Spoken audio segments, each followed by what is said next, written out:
ஸ்ரீராம ஜெயம். இன்றைக்கு ஐப்பசி மாதம் பௌர்ணமி திதி. சிவபெருமானுக்கு அன்னாபிஷேகம் சிறப்பான வழிபாடு. இன்றைய தினம் எல்லா சிவன் கோவில்கள்லையும் நடைபெறும்.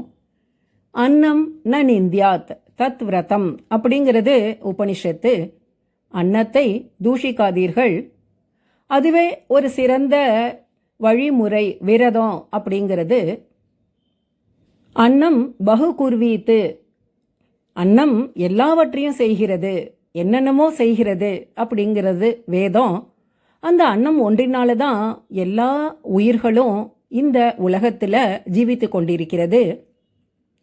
அந்த அன்னத்தை கொண்டு சிவபெருமானுக்கு அபிஷேகம் செய்வது மிகச் சிறப்பு.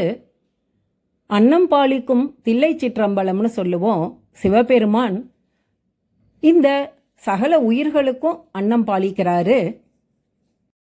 அந்த சர்வேஸ்வரனுக்கு இன்றைய தினம் அன்னாபிஷேகம் எல்லா திருக்கோவில்கள்லையும் செய்யப்படுகிறது. இந்த அன்னாபிஷேகம் செய்யும் முறை எப்படின்னா, எப்பவும் போல அபிஷேகம் எல்லா பொருட்களாலையும், பால், தயிர், மஞ்சள், சந்தனம் எல்லாவற்றிலையும் அபிஷேகம் செய்கிறோம் இல்லையா. இந்த ஐப்பசி பௌர்ணமி திதி அன்று எல்லா பொருட்களாலையும் அபிஷேகம் செய்த பிறகு அன்னத்தால சிவபெருமானுக்கு அபிஷேகம் செய்து அந்த அன்ன அலங்காரத்தோட 2 நாழிகை 1.5 மணி நேரம் அப்படியே அந்த அபிஷேக வைபவத்தோட இருப்பாரு. அப்ப சிவபெருமானுக்கு சிவபுராணம், தேவாரம், திருவாசகம், ருத்ரம், சமக்கம் எல்லாத்தையும் பாராயணம் பண்ணி அந்த 2 நாழிகை அன்ன அலங்காரத்துல சிவபெருமான் இருப்பாரு. அதுக்கப்புறம் அந்த அன்னத்தை களைந்து மீண்டும் பாலபிஷேகம் செய்து அப்புறம் மங்களகரமாக அலங்கார தீபார்த்தனையோட செய்வது தான் இந்த அன்னாபிஷேகத்தோட நடைமுறை. அந்த சிவலிங்கத்தோட அமைப்பு நமக்கு தெரியும். பிரம்ம பாகம், விஷ்ணு பாகம், சிவன் பாகம் அப்படின்னு கீழே ஆவுடை, அப்புறம் மேலே பானலிங்கம் அமைப்பு இருக்கு. அது முழுவதும் அன்னாபிஷேகம் செய்வது சோழ நாடு சோறுடைத்துன்னு சொல்லக்கூடிய இந்த தஞ்சை பெருநகருக்கு அருகில் இருக்கிற ஜெயங்கொண்ட சோழபுரத்தில் மிகச் சிறப்பு. 100 மூட்டைகளாலான அரிசி அப்படின்னா நினச்சி பாருங்க, எப்படி அன்னத்தால் அபிஷேகம் எவ்வளவு நேரம் நடைபெறும்னு. அந்த அன்ன அலங்காரத்தோட பக்தர்கள் தரிசனத்தோட பாராயணம் முடிஞ்சு அதுக்கப்புறம் அன்னத்தை களைந்து மக்களுக்கு பிரசாதமாக கொடுப்பாங்க. அதுதான் நடைமுறை. இன்றைய தினம் காரைக்காலில் கைலாசநாதர் திருக்கோவிலில் சாயங்காலம் அன்னாபிஷேகம் நடைபெற இருக்கிறது. காலம்பர உபயதாரர் சிறப்பு வழிபாடாக இந்த திருக்கோவிலில் இருக்கிற ஏகாம்பரேஸ்வரர், அகஸ்தீஸ்வரர், மேலும் காலத்திநாதர் மூவருக்கும் மற்றும் 63 இருக்கக்கூடிய விசாலாட்சி விஸ்வநாதருக்கும், அதில் இருக்கிற விஸ்வநாதருக்கு அன்னாபிஷேகம் நடைபெற்றது. நம்ம மிகவும் சிறப்பாக அபிஷேகத்தை தரிசனம் செஞ்சு அதுக்கப்புறம் அன்ன அலங்காரத்தோட சிவபெருமான தரிசனம் செஞ்சு மீண்டும்